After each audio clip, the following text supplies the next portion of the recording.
Welcome to ASK Statistics tutorial. TS set 2025ది key release అయింది. ఇందులో మనం టోటల్గా 19 వీడియోస్ చేసినాం. TS సెట్కి సంబంధించి ప్రీవియస్ క్వశ్చన్స్ మీద 19 వీడియోస్ చేసినాం. అందులోకి వెళ్ళి ఒకటి పార్ట్ ఒకటి అనేది 30 మినిట్స్ వీడియో అనేది ఒకటి పార్ట్ ఏకి సంబంధించిన వీడియో. ఆ పార్ట్ ఏకి సంబంధించింది వదిలేస్తే మిగతా రిమైనింగ్ 18 క్వశ్చన్స్ ఉన్నాయి కదా, ఆ 18 క్వశ్చన్స్ కూడా మనం జస్ట్ ఒక్కొక్క వీడియో 1 to 2 మినిట్స్, ఒక్కో వీడియో అయితే 4 మినిట్స్, యావరేజ్గా 4 మినిట్స్ ఉన్న వీడియో మనం చేసినాం. అంటే యావరేజ్గా 18 వీడియోస్ అనేవి 4 మినిట్స్ ఉన్నాయి చేసినాం. ఇందులోకి వెళ్ళే మనకు ఈ మొత్తం పేపర్లో మనకు 38 క్వశ్చన్స్ వచ్చినాయి. 38లో 4 to 5 క్వశ్చన్స్ మనం చెప్పిన వీడియోస్ నుంచే వచ్చినాయి. ఓన్లీ 18 వీడియోస్, అవి కూడా 4 మినిట్స్ ఉన్న వీడియోస్. వీటిని కవర్ చేస్తే 4 to 5 క్వశ్చన్స్ వచ్చినాయి. ఓకేనా? మళ్ళీ కొంతమంది ఏమన్నారంటే ఎగ్జామ్ రాసి వచ్చిన తర్వాత మీరు చెప్పిన వీడియోస్లోకి వెళ్ళి ఏవి రాలేవని ఇద్దరు ముగ్గురు అన్నారు. అందులో ఏవేవి వచ్చినా కూడా నేను ఈ వీడియోలో చూపిస్తాను మీకు. ఓకేనా? ఇక్కడ ఫస్ట్ క్వశ్చన్ చూసుకుంటే, ఈ క్వశ్చన్ మనం చెప్పింది అందులో ప్రిన్సిపల్ కాంపోనెంట్ అన్నాడు. నేను అక్కడ క్వశ్చన్లు ఏం చెప్పినట్టు first eigen values find out చేయాలి. ఐగన్ వాల్యూస్ ఫైండ్ అవుట్ చేసి ఐగన్ వాల్యూస్ యొక్క సమ్ము ఒకటి ఫామ్లో వచ్చింది. అట్లనే అదేవిధంగా అది ప్రీవియస్ క్వశ్చన్స్లలో రిపీట్ కూడా అయింది ఆ క్వశ్చన్. ఈ ఫస్ట్ ప్రిన్సిపల్ ఆఫ్ కాంపోనెంట్ అంటే ఫస్ట్ అంటే λ1 వేసుకోవాలి, సెకండ్ అన్నప్పుడు సెకండ్ λ2 వేసుకోవాలి. అట్లా నెక్స్ట్ కింద డినామినేటర్లో sum of the eigen values వేసుకోవాలి. అట్లనే ఇక్కడ ఇచ్చిన మ్యాట్రిక్స్ సిగ్మా మ్యాట్రిక్స్ ఉంది కదా, దానికి first eigen values find out చేయాలి. ఐగన్ వాల్యూస్ ఫైండ్ అవుట్ చేసేటప్పుడు ఈ sigma matrix minus lambda into I అంటే ఐడెంటిటీ మ్యాట్రిక్స్. దీన్ని ఇప్పుడు మనం ఏడి మైనస్ బీసీ చేసుకుంటాం. ఏడి మైనస్ బీసీ చేస్తాం. ఇది ఏడి మైనస్ బీసీ మొత్తం ఇది క్వాడ్రిక్ ఈక్వేషన్లో వచ్చేసింది. ఓకేనా? క్వాడ్రిక్ ఈక్వేషన్లో వచ్చి దానికి రూట్స్ ఫైండ్ అవుట్ చేస్తే మనకి రూట్స్ ఫైండ్ అవుట్ చేసడానికి formula -b plus or minus √b² - 4ac/2a. B అంటే ఇక్కడ ఇచ్చిన ఈక్వేషన్ నుంచి ఏబిసి వాల్యూస్ రాసుకోవాలి. బి వాల్యూ ఏమో -7, ఏ వాల్యూ 1, సి వాల్యూ 8. అది మొత్తం ఫైండ్ అవుట్ చేస్తే మనకు లాంబ్డా వాల్యూస్ వస్తాయి. ఫస్ట్ వీటిని ఐగన్ వాల్యూస్ ఫైండ్ అవుట్ చేయాలి. ఐగన్ వాల్యూస్ ఫైండ్ అవుట్ చేసిన తర్వాత ఐగన్ వాల్యూస్ ఫైండ్ అవుట్ చేసినాక ఈ రెండు ఐగన్ వాల్యూస్ అప్రాక్సిమేట్ వాల్యూస్ ఇవి. ఓకేనా? పాయింట్ అలా వస్తున్నాయి. ఇప్పుడు మనం ఏం చేయాలి, ఫస్ట్ ప్రపోర్షన్స్ అన్నాడు కాబట్టి λ1/టోటల్ అంటే ఆ రెండింటిని ఇప్పుడు ఫస్ట్ λ1 అంటే ఏంటి, 5 ఇక్కడ టోటల్ వచ్చేసి రెండింటి యొక్క సమ్ము 7కి ఈక్వల్. ఇవి రెండింటిని యాడ్ చేస్తే 7 + √17/2 ప్లస్ 7 - √17/2. ఇక్కడ +17 -17 క్యాన్సిల్ అయితే 14/2 వస్తుంది. 14/2 అంటే 7 వస్తుంది. అది టోటల్ అనేది మనకు λ1 వాల్యూ ఏమో 7 + √17/2/7 వస్తుంది. దీన్ని మొత్తాన్ని సింప్లిఫై చేస్తే మనకి క్యాలిక్యులేటర్ ఉంటుంది మ్యాథ్స్ వాళ్ళకి. దీన్ని మొత్తాన్ని సింప్లిఫై చేస్తే 79.45 వచ్చింది. ఓకేనా? ఇది వచ్చింది మనకి అకార్డింగ్ టు ఆప్షన్. ఇది ఎన్నో ఆప్షన్ అంటే సెకండ్ ఆప్షన్. 79.45 వచ్చింది మనకి. ఇది సెకండ్ ఆప్షన్. ఓకేనా? ఇట్లా ఇస్తే ప్రిన్సిపల్ కాంపోనెంట్ అడిగినప్పుడు first eigen values find out చేయాలి. ఇట్లా ఇప్పటికి ఇది 3-4 ఇది 4th టైం అనుకోండి, థర్డ్ టైము రిపీట్ అవుతుంది ఇటువంటి క్వశ్చన్, ఇటువంటి టైప్ ఆఫ్ మోడల్. ఓకేనా? ఏది వచ్చినా ప్రిన్సిపల్ కాంపోనెంట్ అంటే ఫస్ట్ ఐగన్ వాల్యూస్ అయితే పక్కా ఫైండ్ అవుట్ చేయాలి. ఇదైతే ఈజీ క్వశ్చన్, కాకపోతే ఎక్స్ట్రా డేటా ఇచ్చి దీన్ని కొద్దిగా కన్ఫ్యూజ్ చేసిండు. ఇక్కడ ఏంటంటే కై square goodness of fit 6 categories అన్నాడు. అంటే స్మాల్ ఎన్ వాల్యూ లేదంటే కే వాల్యూ అనేది 6 ఇచ్చిండు. క్యాపిటల్ ఎన్ వాల్యూ 30 ఇచ్చిండు. డిగ్రీస్ ఆఫ్ ఫ్రీడమ్ అడిగినప్పుడు ఎప్పుడు కూడా స్మాల్ వాల్యూస్లోకి వెళ్ళి శాంపుల్లోకి వెళ్ళి మైనస్ చేస్తారు. 6 - 1 డిగ్రీస్ ఆఫ్ ఫ్రీడమ్ అంటే 6 - 1 degrees of freedom is k - 1. 6 - 1 అంటే 5 అనేది మన ఆన్సర్ అవుద్ది. ఓకేనా. ఇక్కడ శాంపుల్ సైజ్ అనేది ఎఫెక్ట్ అవుతుంది కానీ పాపులేషన్ సైజ్ అనేది ఎప్పుడు ఎఫెక్ట్ కాదు. ఇది నెక్స్ట్ క్వశ్చన్. ఇది విషార్ట్ డిస్ట్రిబ్యూషన్కి సంబంధించిన క్వశ్చన్. ఇది డైరెక్ట్ క్వశ్చన్ అన్నట్టు. S1 follows a Wishart distribution of summation n1. ఇక్కడ S2 ఫాలోస్ సమ్మేషన్ n2. ఇట్లాంటివి అడిగినప్పుడు ఒకవేళ ఆన్సర్ తెలియకపోయినా కూడా సింపుల్గా మనకు బైనామియల్ డిస్ట్రిబ్యూషన్ ఉంటుంది కదా, బైనామియల్ డిస్ట్రిబ్యూషన్ B(n, P) ఉందనుకో. నెక్స్ట్ Y ఫాలోస్ ఏ B(n, Q) ఉందనుకో. ఇప్పుడు x+5 అంటే మనం ఏం రాస్తాం, B(n, P+Q) అని రాస్తాం. అట్లనే ఇది కూడా అనుకోవచ్చు. అట్లా కాదు, జస్ట్ ఒకవేళ ఎటువంటి ఆన్సర్ని మనం గెస్ చేయకపోతే ఈ విధంగా కూడా మనం గెస్ చేసి చేయొచ్చు. ఓకేనా. Next 4th question. ఇది ఈ ఆపరేషన్ రీసెర్చ్కు సంబంధించిన క్వశ్చన్. ఇందులో ఫస్ట్ మనం సబ్స్టిట్యూట్ చేసుకుంటే ఎలిమినేట్ చేసేయాలి ఇక్కడ ఉన్న వాల్యూస్ని. ఇక్కడ కింద స్టెప్ 1 చూస్తే మనం ఫస్ట్ పాయింట్ 1 ఉంది కదా, పాయింట్ 1ని మనం ఇందులో సబ్స్టిట్యూట్ చేస్తే ఇది <1 3.5 వస్తుంది, లెస్ ఓకే. నెక్స్ట్ ఇందులో సబ్స్టిట్యూట్ చేస్తే ఇదేమో 28 వస్తుంది, ఇదేమో 24 వస్తుంది. 28 అనేది <21 కాదు కాబట్టి అది ఫాల్స్, కాబట్టి ఫస్ట్ ఆప్షన్ కాదు అన్నట్టు. నెక్స్ట్ కనీసం 2-3 అన్నా సాటిస్ఫై చేయాలి. ఫస్ట్ ఈక్వేషన్లో సబ్స్టిట్యూట్ చేస్తే ట్రూ వచ్చింది. ఈ పాయింట్ 1.6 + 2.4 అంటే కరెక్ట్ వచ్చింది. నెక్స్ట్ అవే పాయింట్స్ని మళ్ళీ ఇప్పుడు సెకండ్ ఈక్వేషన్లో సబ్స్టిట్యూట్ చేస్తే 24 వచ్చింది. అంటే 24 > ఈక్వల్ వచ్చింది అన్నట్టు. ఓకే, అది కూడా సాటిస్ఫై చేసింది. నెక్స్ట్ 4th ఈక్వేషన్లో సబ్స్టిట్యూట్ చేసినా కూడా ఇది 32.5 వచ్చింది, 35 అంటే ఇది లెస్ కాబట్టి ఇది కూడా సాటిస్ఫై అయింది. 3 ఈక్వేషన్లు సాటిస్ఫై చేసింది కాబట్టి ఇదే మన ఆన్సర్ అవుతుంది.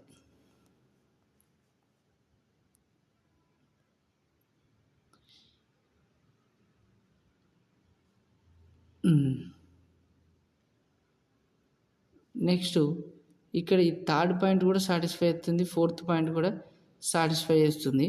ఇప్పుడు ఇందులోకి వెళ్ళే నెక్స్ట్ ఏం చేయాలంటే మనం మ్యాక్సిమం వాల్యూ ఏది ఇస్తుందో అది మనం తీసుకోవాలి. ఇక్కడ ఇప్పుడు 0,0 ఉంది, నెక్స్ట్ 1.6, 2.3 కదా. ఒక్క నిమిషం. ఇప్పుడు ఇక్కడ మ్యాక్సిమం వాల్యూ, ఇప్పుడు ఇదేంటిది మ్యాక్సిమం కదా. Maximum Z = 5x1 + 7x2. ఇది చూడండి. ఇప్పుడు ఇందులో 0,0 సబ్స్టిట్యూట్ చేస్తే 7 × 3.5 వస్తుంది. నెక్స్ట్ దీన్ని సాల్వ్ చేస్తే 21, 105 అంటే 31 పాయింట్ 30 చూడము. ఒక్క నిమిషం.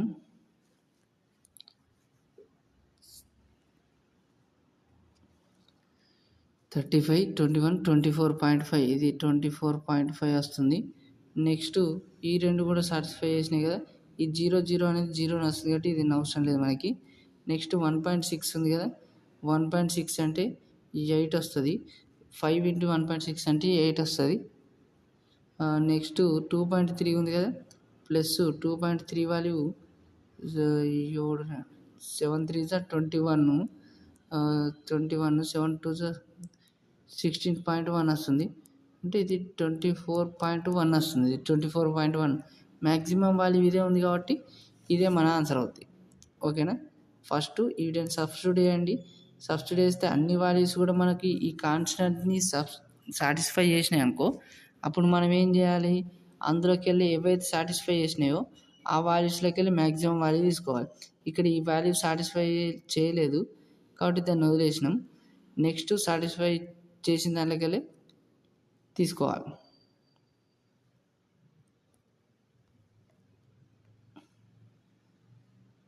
సారీ సాటిస్ఫై చేసినవి వదిలేసి సాటిస్ఫై చేయండి ఏదైతే ఉంటుందో దాన్ని మ్యాక్సిమం వాల్యూస్లోకి వెళ్ళి తీసుకోవాలి అందులోకి వెళ్ళి.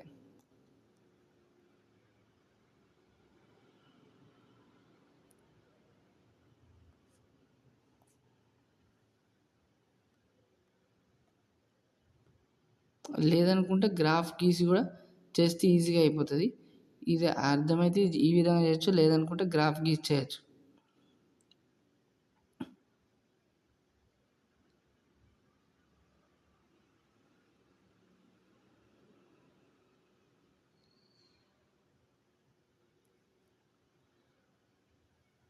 నెక్స్ట్ ఇది రియలబిలిటీ సిస్టమ్కి సంబంధించిన క్వశ్చన్. మనం దీని గురించి ఏం చెప్పలేము.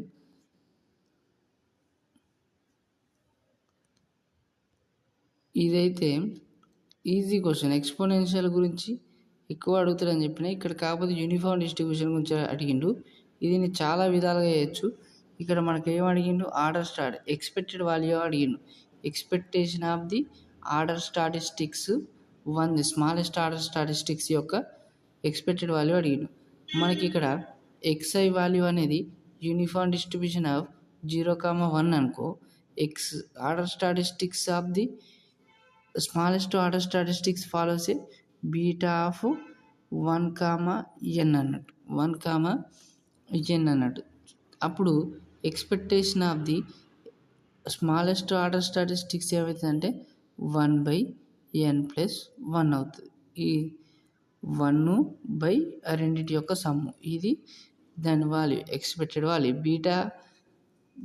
బీటాకి ఫార్ములా తెలియాలి మనకు. బీటా ఆఫ్ a,b ఉందనుకో, ఎక్స్పెక్టెడ్ వాల్యూ బీటా యొక్క expected value of the beta distribution అంటే a/a+b అవుద్ది. ఓకేనా, అది ఇది ఈజీగా చేయొచ్చు మనకు. ఓకేనా, బుక్కులలో ఇంత పెద్ద ఆన్సర్ ఉంటుంది, మనకి ఏమి ఇంత పెద్ద చేయాల్సిన అవసరం లేదు. డైరెక్ట్ అవి ఫార్ములా గుర్తుండి ఈజీగా చేసి పడేయచ్చు. నెక్స్ట్ ఇది అన్నిటినీ సాటిస్ఫై అవుతుంది. ఇది ఆల్రెడీ మనం దీని మీద వేరే ప్రాబ్లం చేసినాం, కాకపోతే ఇది సింపుల్గా అడిగిండు.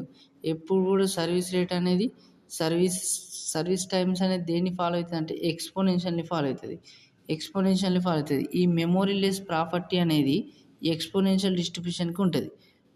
కాబట్టి ఇండైరెక్ట్గా ఇచ్చినాడు, సర్వీస్ టైం ఫాలోస్ ఏ మెమోరీ లెస్ ప్రాసెస్ అన్నాడు. అంటే అది ఎక్స్పోనెన్షియల్ ఫాలో అవుతుందని ఇండైరెక్ట్గా చెప్తున్నాడు. First point. నెక్స్ట్ అరైవల్ అనేది పాయిజన్ డిస్ట్రిబ్యూషన్ని ఫాలో అవుతుంది, అది మనకు తెలిసేది. ఓకేనా, నెక్స్ట్ ఇది ఒకటి కొత్త పాయింట్. ఇది uncertainty concerning the demand for the service exist. ఈ రెండు అయితే కంపల్సరీ ఫాలో అవుతాయి. ఈ థర్డ్ అనేది కొద్దిగా గెస్ చేసి పెట్టాల్సి ఉంటుంది.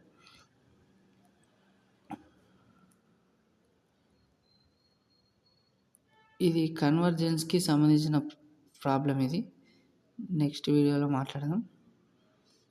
ఇదైతే నేను మార్కౌట్ చైన్ ఇన్ఈక్వాలిటీస్ ఇంపార్టెంట్ అని మాట్లాడినా, ఇక్కడ కూడా ఇన్ఈక్వాలిటీసే ఇచ్చిండు. ఇక్కడ క్వశ్చన్ ఏమన్నాడంటే expectation of the expected value అనేది 10 ఇచ్చిండు. Markov include find the upper bound అంటే ఇలా. ఇప్పుడు upper bound machine operators more than 20 hours అన్నాడు. మోర్ దెన్ 20 hours అన్నాడు. మనకేం తెలుసు, మార్కో ఇన్ఈక్వాలిటీ యొక్క ఫార్ములా ప్రాబిలిటీ ఆఫ్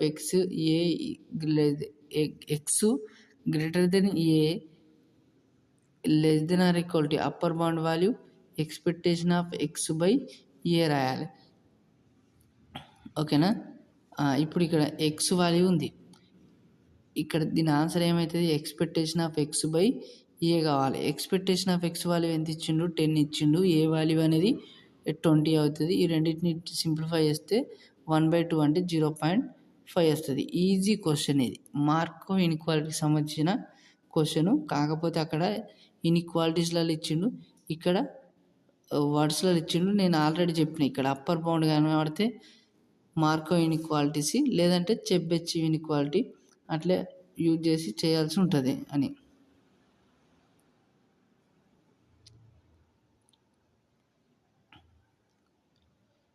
ఓకేనా, మనం దీనికి డైరెక్ట్ ఇది ఫార్ములా ఇంటెన్సిటీకి ట్రాఫిక్ ఇంటెన్సిటీకి ఫార్ములా అని దీన్ని వేరే ప్రాబ్లం చేస్తూ చెప్పినాం. అక్కడ డైరెక్ట్ చెప్పకుండా అక్కడ ఇది ఈ ρ = λ/μ వాల్యూ వచ్చింది. వచ్చినప్పుడు దీన్ని ఏమని పిలుస్తారంటే ట్రాఫిక్ ఇంటెన్సిటీ అంటారు. ట్రాఫిక్ ఇంటెన్సిటీకి ఫార్ములా రో is equal to lambda by mu అని ఉంటుందని మనం చెప్పినాం అక్కడ. కాకపోతే దాని పేరు స్పెసిఫిక్గా చెప్పలేం. కాకపోతే ఇది ట్రాఫిక్ ఇంటెన్సిటీ అని ఆ వీడియోలో రాసిన నేను. ఓకేనా. ఇది <<1 ఉంటే దాన్ని ఏమంటారంటే స్టెబుల్ సిస్టమ్ అంటారు. ఇదేం అవసరం లేదు, జస్ట్ పాయింట్. ఓకేనా.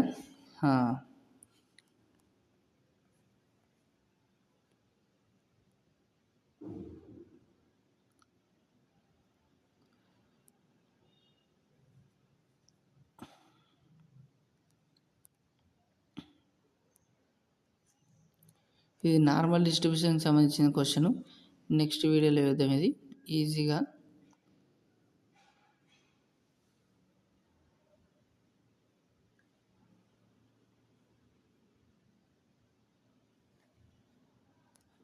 Best strategy to reduce the variance in the regression estimator. Sample సైజ్ని ఇంక్రీజ్ చేస్తే వేరియన్స్ అనేది డిక్రీజ్ అవుతుంది. దీని గురించి కూడా నెక్స్ట్ దాంట్లో చూద్దాం. ఇది ఒక్కటి క్వశ్చన్ అనేది దీంట్లో కొద్ది ఇక్కడ 1/y² అని వాడాలి, అదొకటి మిస్ అయింది. మరి అందరికి కలుపుతారో లేదో తెలియదు. ఇది క్యుములేటివ్ డిస్ట్రిబ్యూషన్కి సంబంధించిన క్వశ్చన్. ఇది WLL weak law of large number, strong law of large number, central limit థియరీలకి వెళ్ళి ఎక్కువ శాతం క్వశ్చన్లు అడుగుతారు. ఇది అనేది మనకు వీక్ లా ఆఫ్ లార్జ్ నెంబర్కి ఫార్ములా. ఇక్కడ మన ప్రాబిలిటీ వాల్యూ అనేది 0 మ్యూకి.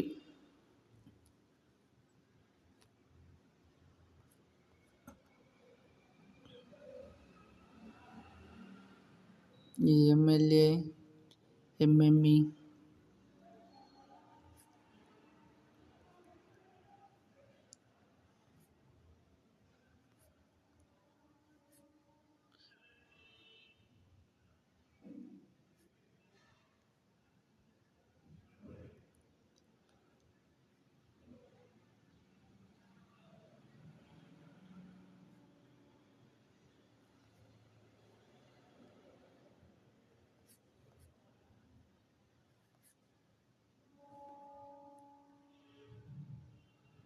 ఇది విషార్ట్కి సంబంధించిన డిస్ట్రిబ్యూషన్కి సంబంధించింది. ఇది ఈజీగా A ఇంటూ ఎక్స్ యొక్క ఎక్స్పెక్టెడ్ వాల్యూ ఎంత అవుతుంది. ఏ అనేది కాన్స్టెంట్ కాబట్టి బయట రాస్తాం. దీనికి ఎక్స్పెక్టెడ్ వాల్యూ అప్లై చేస్తే అప్పుడు A ఇంటూ మ్యూ అవుతుంది. A ఇంటూ మ్యూ రెండిట్లలో ఉంది. అట్లనే ఇక్కడ ఎక్కడ చూసినా కూడా X into summation X transpose అని ఉంటుంది. అట్లనే ఇక్కడ A into summation A transpose అన్నట్టు దానికి ఫార్ములా అట్లాంటి.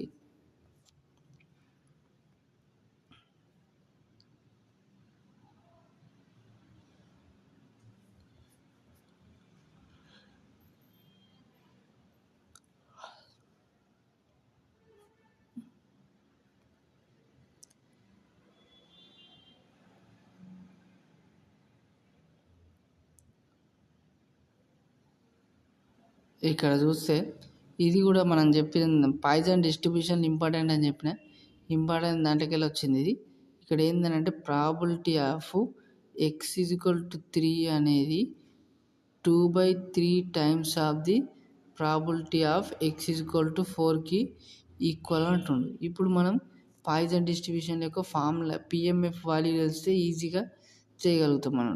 λ/x/x factorial. ఇక్కడ చూసుకుంటే x = 3 ఉంది ఫస్ట్ దాంట్లో. లాంబ్డా వాల్యూ ఏమి ఇయ్యలేడు, మనం అదే కనుక్కోవాలి. e⁻ λ³ 3 is equal to 2/3 of e⁻ λ/4/4 factorial.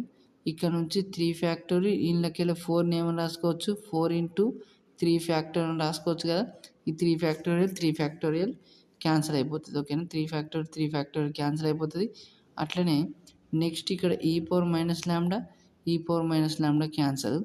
Next λ/4 3 ఉంది, లాంబ్డా పవర్ 3 ఉంది, లాంబ్డా పవర్ 4 3 వెళ్ళిపోతే ఒక లాంబ్డా మిగులుతుంది. మొత్తం కలిపి ఇక్కడ లాంబ్డా ఈజ్ ఈక్వల్ ఇక్కడ ఒక్క నిమిషం 1 is equal to 2/3 of lambda by 4 అని మిగులుతుంది.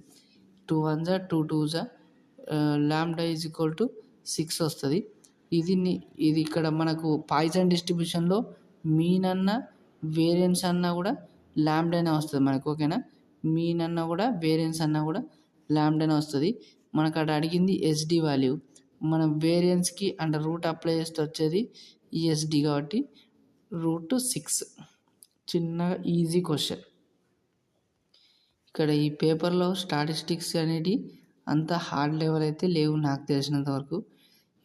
ఇటువంటి క్వశ్చన్ వచ్చినప్పుడు వస్తే దానికి మనము ఇంటెన్సిటీ ఇది సేమ్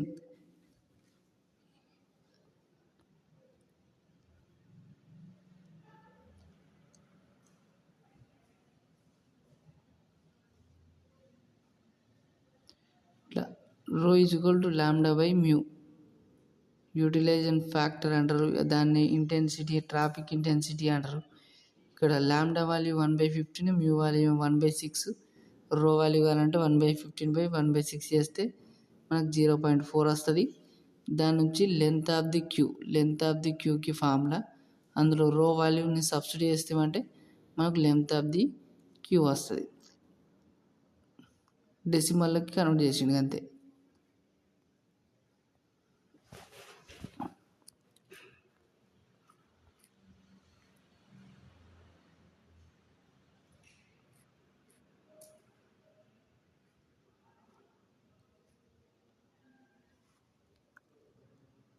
నేను ఇక్కడ బేస్ థీరంకి కూడా ఇంపార్టెంట్ అని చెప్పిన, బేస్ థీరము అది కూడా వచ్చింది ఇక్కడ. 31 క్వశ్చన్.